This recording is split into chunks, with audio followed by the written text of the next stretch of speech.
Hi everybody, Mr. Unruh-Friesen here for Friday class on the internet because we can't do full weeks at Hopkins High School this year. If you remember in class on Thursday, I played you a P-Riot song, and hopefully you're following P-Riot in the news because you'll be learning a lot about Russia's illiberal democracy when you follow the stories about P-Riot. But I think the point that P-Riot's trying to make, the Tsar was kept in power because he had the military supporting him and also the church. And I think when I look at P-Riot's lyrics, I see a lot of references to the patriarch of the Russian Orthodox Church and also to the KGB or the FSB, a term in Russia called Siloviki or people of force, and Putin, and these three forming a mutually beneficial triangle, an iron troika, if we want to go Russian, and that keeps the regime in power, and they're critiquing that. And I think that's kind of an interesting look back past his prologue, history repeating itself, that as you follow those P-Riot stories, please look for that in the news and see if you agree with me on that. Lenin. We're not going to talk a whole lot about Lenin. Of course, Lenin is the revolutionary who brings the Bolshevik communist revolution in Russia. Really the purpose of this slide is to talk about the fact that Lenin's revolution was not a true Marxist revolution, and we'll explore that a little bit more in class on Monday. But when you look at the Communist Manifesto, it always talked about workers of the world unite. Well, the Bolsheviks weren't about workers of the world, it was about a small elite cadre that kind of executed a coup d'etat, not an organic mass revolution.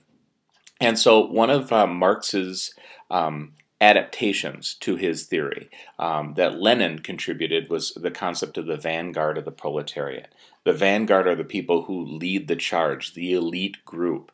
And so we see Marx's theory being twisted, and we'll see that in every communist country we look at in CompGov, Marx's theory gets twisted just a little bit, and this is Lenin's take on it. We don't need everybody, we don't need the workers, we don't need the masses, we just need the elite cadre. Stalin. This is last year there were several students who thought that young Stalin was very attractive and would like to go to prom with young Stalin. But young Stalin turns into adult, horrible, awful, criminal Stalin, right? And there's actually been a coffee table book published about Big Brother's Photoshop, which is, it's amazing and terrifying kind of all at the same time. And I'm going to go back to a little Orwell here. If you haven't read 1984, you should, because the cultural references in the government and political world are everywhere.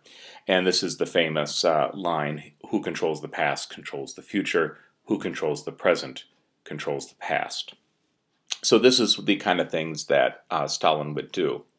When someone would be purged, look at the man in the lower right corner of the picture disappear, and then it's poorly photoshopped. Evidently the artist wasn't confident in drawing hands, and so he just tucked the person's hand inside of their pocket so he didn't have to draw it. Very inexpertly done, but they actually made unpeople. They erased them from history. And just like in 1984, things going down the memory hole to the incinerator to be removed from history. Only one of these comrades died of natural causes.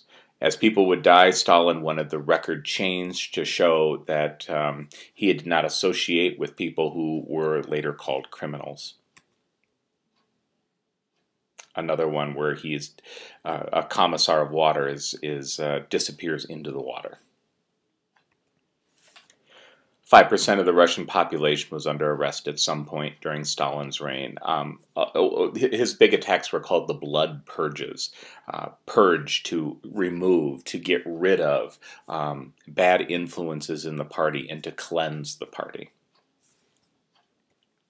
All animals are equal, but some are more equal than others. Going back to Orwell, this time to Animal Farm. So Khrushchev becomes the next leader. And Khrushchev is a little bit of a different leader because he issues what is called the secret speech, which basically he admits to the communist higher-ups that Stalin bad, communism good. And we see a little bit of a thawing here. He is talking with President Kennedy. Khrushchev was regarded as a reformer, sometimes who perhaps reformed a little too much for some of the people in power in Russia. The next group that we're going to look at are what were called the Gray Leaders. And after the experimentation of Khrushchev, they said, we got to go back to the old guard, people that were pals of Stalin. And you'll notice that Brezhnev, Andropov, Chernenko, none of those guys lasted particularly long. I guess Brezhnev lasted a while, but Andropov and Chernenko, those guys were almost dead by the time they became the top-up Soviet leader. And this crew together are called the Gray Leaders because they were the old guard. They connected back with Stalin. And they were also characterized by not wanting to reform Russian society, but go backwards in times. On Monday, I'm going to show you a cool little thing with a series of nesting dolls with the Russian leaders that I think will help me make this point. When Brezhnev died, how about those eyebrows, huh? They're pretty spectacular.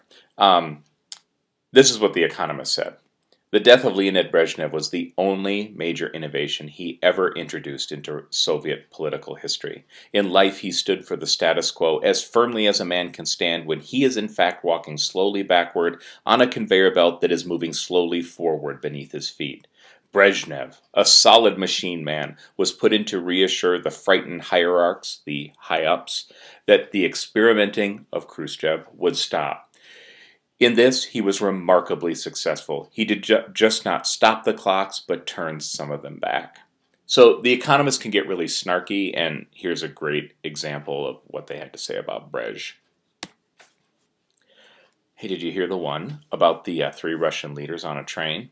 Classic Russian joke here, where Russians would know how their system worked and would make fun of it. So, Stalin, Khrushchev, and Brezhnev are traveling by train, and suddenly the train grinds to a halt. Stalin is the first to try to solve the problem. He orders that the engine driver be shot for sabotage, and he deports the co-driver to Siberia. The train doesn't move. His purge is unsuccessful. Khrushchev tries next. He brings the co-driver back from Siberia and tells him, "You've been away for a long time, but try to remember which controls do what." He can't, and the train doesn't move. Finally, Brezhnev gives it a go. He orders that all the blinds be drawn across the windows and that passengers start rocking back and forth in their seats, creating, at least, the impression that the train is moving. My fellow Americans, I'm pleased to tell you today that I've signed legislation that will outlaw Russia forever. We begin bombing in 5 minutes.